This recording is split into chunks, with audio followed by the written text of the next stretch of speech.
იყო და არა იყო რა? ერთ ნათელ პატარა სოფელში ცხოვრობდა პატარა გოგონა, რომელიც ცნობილი იყო თავისი ლამაზი, კაშკაშა წითელი ქუდით. მისი პატარა ხის სახლი ღრმა იდუმალი ტყის ბილიკის პირას იდგა.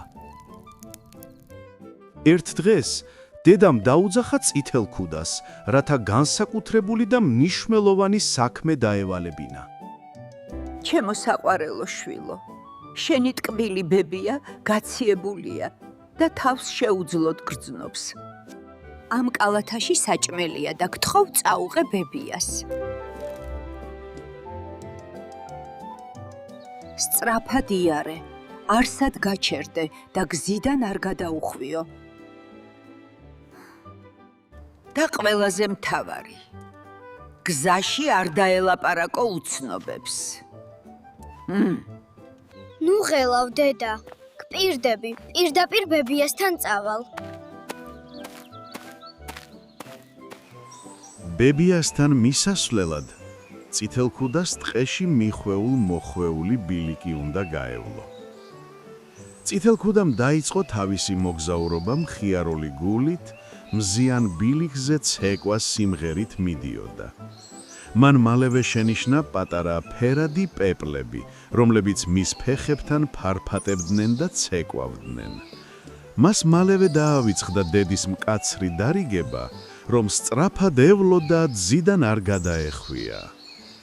მაღალი მწვანე ტყე ლამაზი იყო, სადაც პატარა ჩიტები თავიანთ ულამაზეს სიმღერებს მღეროდნენ.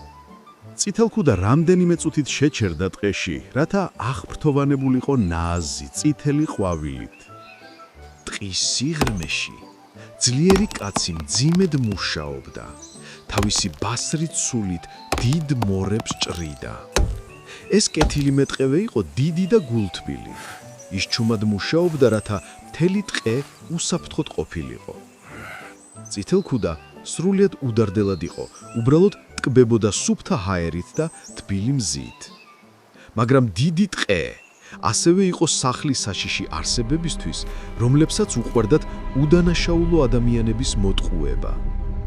მოულოდნელად წითელ ქუდან დაინახა დიდი, რუხი ფიგურა, რომელიც ნელა გამოვიდა ძალიან ძველი მუხის უკნიდან. ეს იყო სასტიკი დიდი ბოროტი მგელი, რომელიც ეშმაკურად იყო გადაცმული კეთილ დაკარგულ მოგზაურად. გამარჯობა პატარა გოგონავ, რა ლამაზი წითელი ქუდი გახურავს. სად მიიჩქარი? გამარჯობა ბატონო, ბებიასთან მივდივარ, გაციებულია და საჭმელი უნდა მიუტანო. ყოჩაღ, როგორი კარგი შვილი ხარ. შორს ცხოვრობს ბებია აქედან? წითელ ქუდას სულ დაავიწყდა დედის გაფრთხილება, რომ უცნობებს არ დალაპარაკებოდა. აგერ იქით, ტყის ბოლოს რომ ხის სახლი ჩანს, მანდ ცხოვრობს ბებია. შესანიშნავია. არ გინდა ყვავილები დაუკრიფო ბებიას. მას ძალიან გაეხარდება. გადასარევი იდეაა, ბებიას მართლა ზელიან გაუხარდება. ბოროტმა მგელმა ჩუმად გაიღიმა, რადგან იცოდა, რომ მისი ჭკვიანური გეგმა მუშაობდა.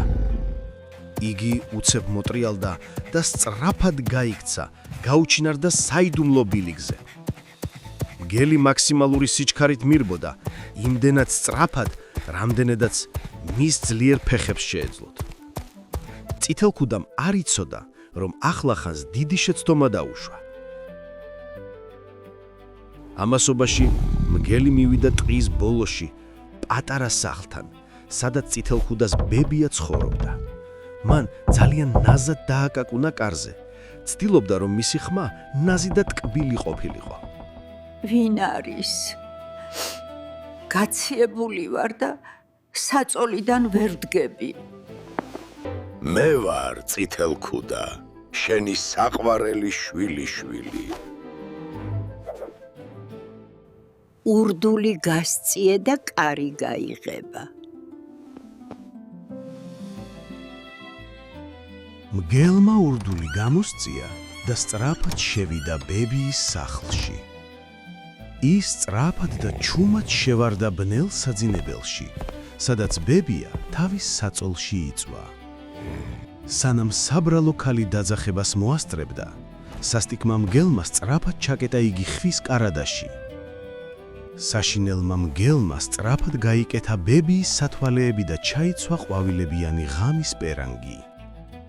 შემდეგ ის ჩაწვა საბნის ქვეშ, დამალა სახე და საბანი პირდაპირ თავის ბასრ ნიკაპთან ამოიწია. ამასობაში წითელქუდამ დაასრულა თავისი კაშკაშა და ლამაზი ყვავილების თაიგულის შეგროვება. ის მხიარულად და სწრაფად გაემართა ბებიის სახლისკენ.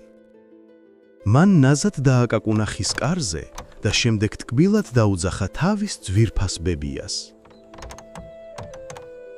შემოდი, ჩემო საყვარელო, კარი ღიაა.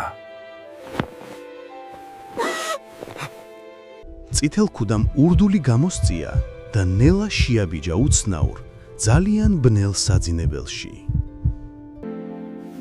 ბებია, ბებია, რა დიდი ყურები გაქვს? ეს იმიტომ, რომ უკეთ გავიგონო. ჩემო პატარავ. ბებია, ბებია, რა დიდი თვალები გაქვს?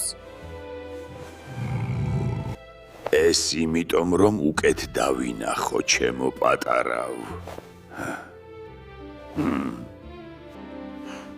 ბებია, ბებია, რა დიდი კბილები გაქვს?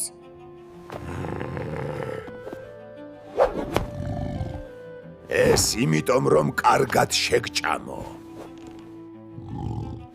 წითელქუდას ძალიან შეეშინდა და რაც ძალი და ღონე ჰქონდა დაიკივლა. საბედნიეროდ, ძლიერი მეტყევე ახლოს იყო. მან სწრაფად გაიგონა პატარა გოგონას შეშინებული კივილი. მთელი ძალით გაიქცა წითელქუდას დასახმარებლად და ხის ქოხის კარი მოულოდნელად შეანგრია. ძლიერი მეტყევე შევარდა სახლში და თავისი უზარმაზარი ცულით შეებრძოლა მგელს. მან ბოროტ მგელს თავისი ცული ჩაარტყა თავში, რის შემდეგაც მგელი უგონოდ დაეცა იატაკზე. როდესაც ბებიამ დაინახა, რომ მგელი ვეღარაფერს დაუშავებდა, გამოვიდა კარადიდან და მაშინვე წითელქუდასთან მივიდა. ნუ გეშინიათ. ახლა ორივე უსაფრთხოდ ხართ. ძალიან დიდი მადლობა, რომ გადაგვარჩინე ბოროტი მგელისგან. ძალიან მადლიერი ვარ, რომ დაგვეხმარე. შენ ნამდვილად გმირი ხარ. გპირდები, რომ უცხო ადამიანებთან აღარასდროს ვილაპარაკებ და ყოველთვის გავითვალისწინებ დედაჩემის რჩევას.